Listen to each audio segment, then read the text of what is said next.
So I want to welcome you. I think this is a scoop for me. My pleasure. It's no secret that I am an admirer of yours for the longest time, and your programs are very lively and entertaining. So I've learned a lot from you. I have to say that. I'm blushing probably as red as my hair. Vito, thank you. It's such a pleasure to be here with you. We've known each other almost 20 years. Here at Public Access TV. That's right. It's going to be hard for me to turn over the interviewer role to you and be the I will have a interviewee. little difficulty, but I'm not used to being a I'll give guest. you ample time to even ask Sure me you will. questions if you like. I'd love that. Well, basically, I would like to ask about your programs, okay? We will show a little excerpt from your program, Great. Something to Talk About. I'm Bonnie D. Graham, and this is Something to Talk About. Let's give 'em something to talk about. A little mystery to figure out. Let's give 'em something to talk about. How about love, love?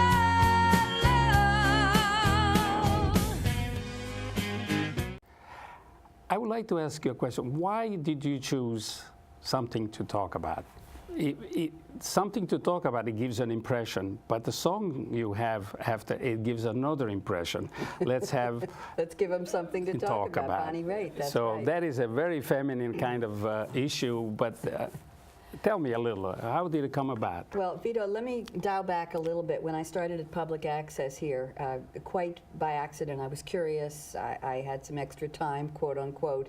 I didn't know we had a television opportunity, a television production studio. This happened to me the same, In Great identical. Neck, I know. And I was doing stand-up comedy at the time, just for the heck of it, just to get out of my own way and get on a stage and tell some humor and make people laugh. I might have been already making them laugh and wasn't aware of it, but I wanted to be aware of it. And I was invited to be a guest on 2 television shows in Great Neck. I had no idea there was a studio, anything about it. I looked around and I said, what is this? And people said, this is Public Access Television. I said, well, how do you do it? They said, you go across the street to this house called the Office at Public Access, and you sign up and you become a producer and you start doing your own TV shows. I thought that was interesting, so I did that. But before I explain Something to Talk About, my first show was a comedy show called What's So Funny. So if you see a pattern, what's so funny is something you say to somebody, that's a joke, what's so funny? I didn't get it. And we know some people who people say that to all the time. Yeah, you said something funny, what's so funny? So I wanted to do a play on words. And then my second show, I did a brief, that was 50 episodes, and it was comedy and improv and character actors with my friends who were doing stand-up and improv with me in So Manhattan. it was more on a creative... Very. We taped for 3 hours, Stand-up and then comedy. I divided it into little skits and sketches, and I stitched the shows together and did 50 episodes of What's So Funny. Then I did a brief show for the Chamber of Commerce here in Great Neck, a business show highlighting businesses called Chamber Vision, 16 episodes. But it dawned on me that I wanted to do a live talk show, and I thought, what would be interesting? A topic people would want to hear about, that would be something to talk about.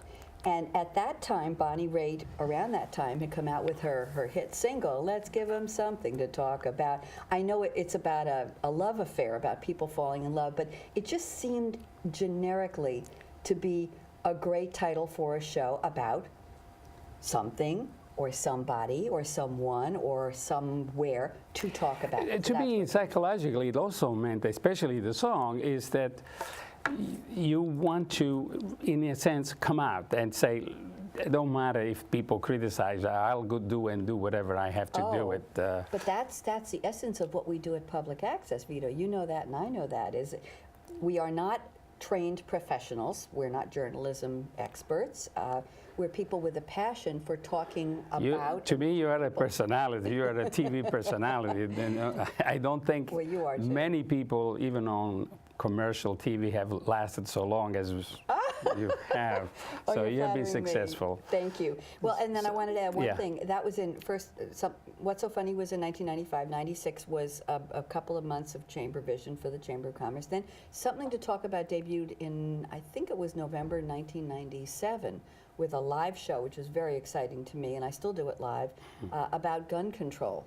Still a timely topic, and I had a former very large gun that was no longer in working order, and I pointed it right at the camera. Oh, my And I God. said, and it was a black backdrop like this, and no Did furnishings. the camera allow And that? oh, yes. And I looked at, I said, depending on which end is pointing at you, whether you're holding the gun or whether the muzzle other is one. pointing at you, it means different things. Whatever this means to you, this is something to talk about. And that became the way I opened all the shows, but without the gun.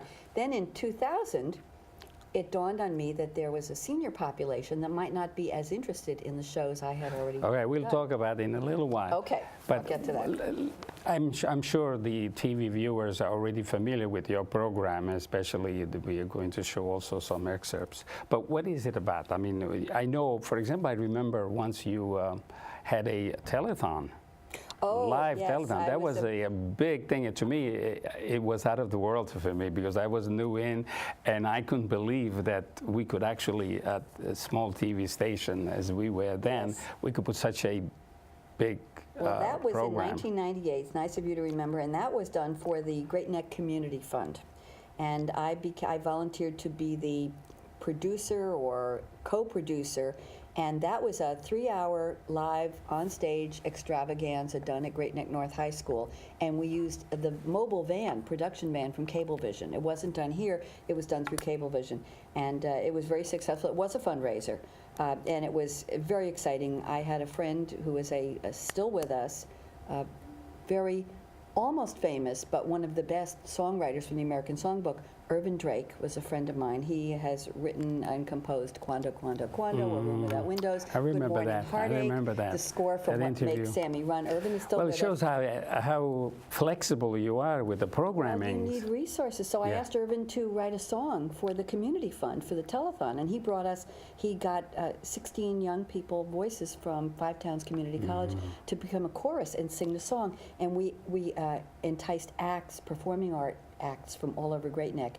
And I talked everybody into, the hosts would wear tuxedos and gowns. They fought me on that, but I won. It was quite a production, but thank you for remembering. What type of people do you invite in that program? On Something to talk about. something to talk about? The gamut. Vito, I've done 458 programs since 1997. I still produce the show live every other week about, let's see, during the entire 12 months of the year. So I will invite anybody with an interesting something to talk about. They could be performers, they could be writers, they could be activists, specialists in science, in arts, in humanities, in anything, anywhere, anything. Do you choose them locally? Great question. We now have something called the magic of Skype here. We have a new TriCaster computerized production system. And I think even before that, I was bringing in guests remotely. And the reason I do that is I have a radio program called Read My Lips. See, my titles of my shows are all something a little bit, I hope, catchy. And Read My Lips radio is still on But it sounds so internet. conservative. You are not that conservative. Read My Lips. Well, the joke is on radio, Read My Lips, is you can't see my lips talking, so you have to listen. But I find I have some really fascinating, they're mostly new first-time authors, self-published. And once in a while, like last week, I find a guest who has such a compelling topic, but they're nowhere near the New York area. So I invite them to come on by Skype. And we have a wonderful production crew here, headed by Mike Peters at Public Access, who create an opportunity for us to bring in remote guests by the magic of Skype. And they are We will be in talking it. about on the second section Yes. about the specific. Very exciting. Yeah, it is an exciting. Anyway, then you have a second program. Yes.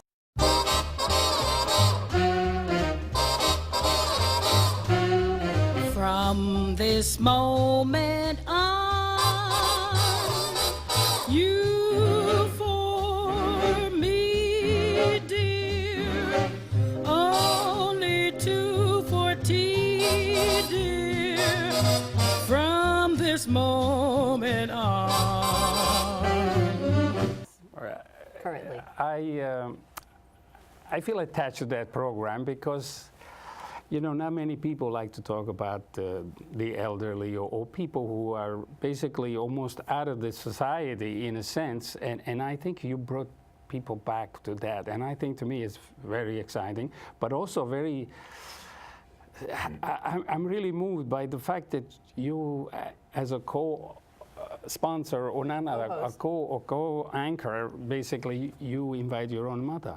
Yes, the show is Now, dedicated this to my doesn't happen mother. every day, No. and especially, I don't think ever has happened where an anchor takes the mother. It probably does, but not locally. The show is called Senior Moments, The Happy Ones, and there's another play on words. Have you seen any program on public or private TV that they bring their own mother on a regular? Possibly. Well, I called my mother. I started the show in 2000 for a couple of friends who were running for local office, some Park District offices, and I said, positions. And I said to myself, we need to reach the senior audience, who are the ones who mostly will be aware of this election, who are interested, have the time to invest in the parks, and let's expose those types of topics to seniors. I did 2 shows, one with Claude Springer, you know Claude, and one with Bob Lincoln. And about a week later, after the first 2 tapings, I was driving in my car somewhere, and all of a sudden tears started rolling down my cheeks, and I had an epiphany or a vision or a visitation. And I'm not a spooky woo-woo person, you know that. And I picked up the cell phone. This is before hands-free. It was on the seat next to me in the car. And I called my mother and I said, Mom, would you like to co-host a new TV show called Senior Moments with me?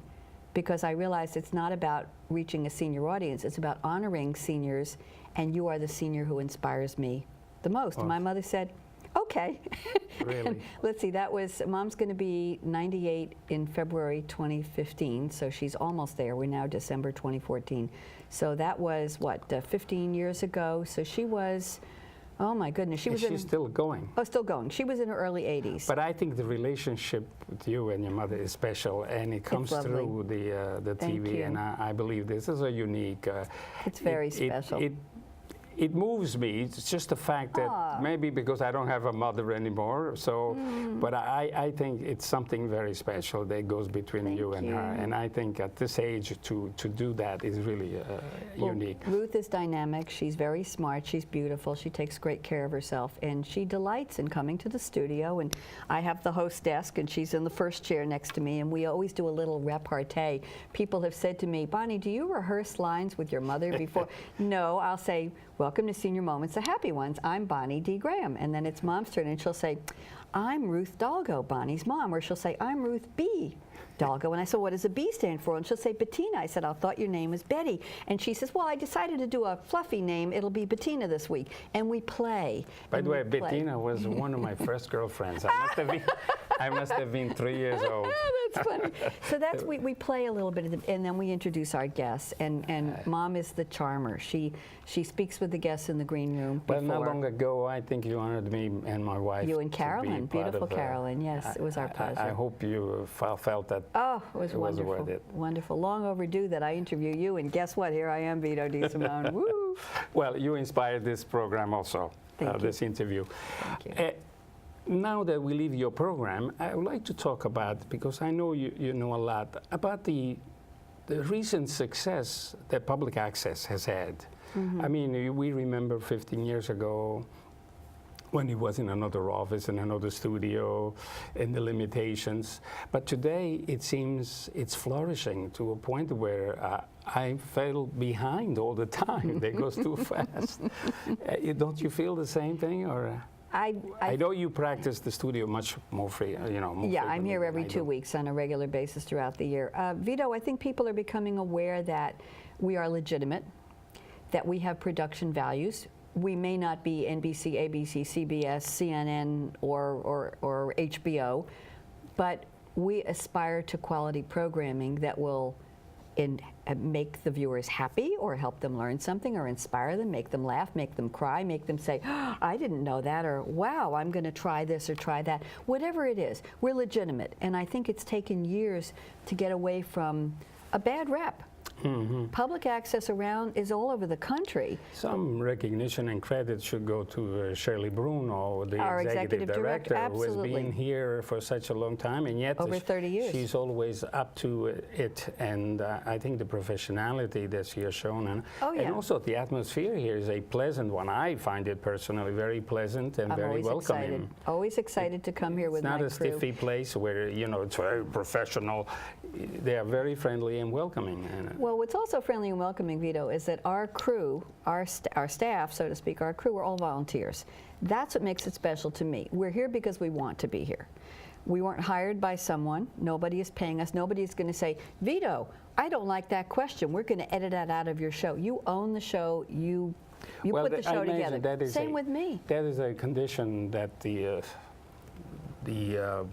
company had to give in to the federal government in order to have some citizens access, and therefore the content may not be controlled by them. Just It's freedom of the speech. Quality. It's First Amendment. We'll talk about freedom of speech in a little while. Uh-oh.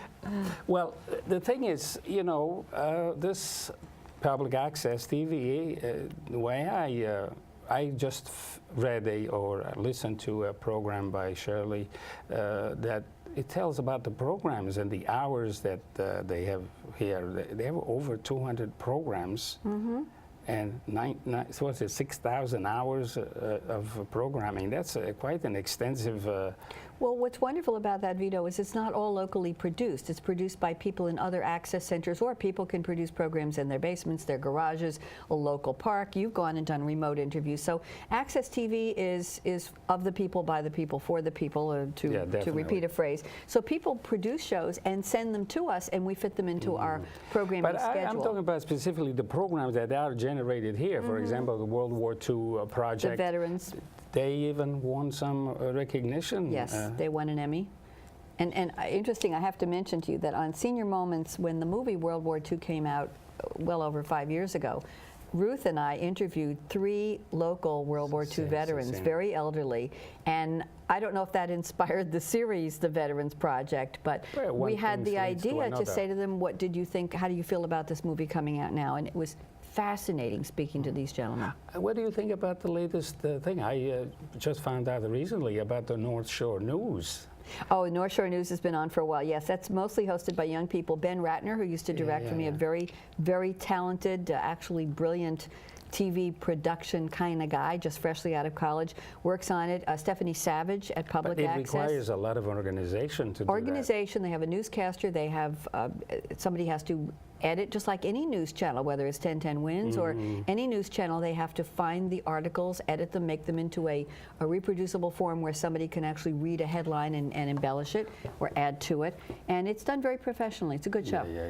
I think we ought to also include that the youth can come to TV station. Teen TV? Do you know there's a teen TV program here? Just There's for teens. always been, but now I think it seems to be very active. Very, very active. And how about the playwright program or project? That's been around for about 20 years. Norman Hall. Spearheaded by Norman Hall, former network TV director, and Shirley Romaine, who is our actress and theatrical speaker. She's very well known. Shirley does the interviews with the playwrights, and Norman selects plays from hundreds that come in all over the country. Never produced 15-minute plays, and then they bring in professional actors to produce the plays. Okay.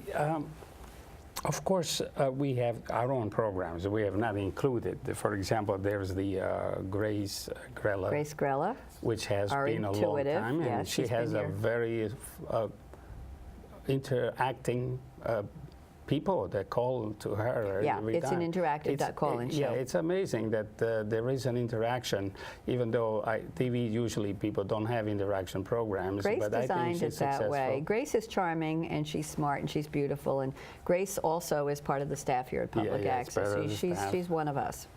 And of course, then we have the Mava Shoma. Mava Shoma, that's Jaffa Soleimani. That's a Persian music program with new music from California, and the show, I believe, is all in Farsi.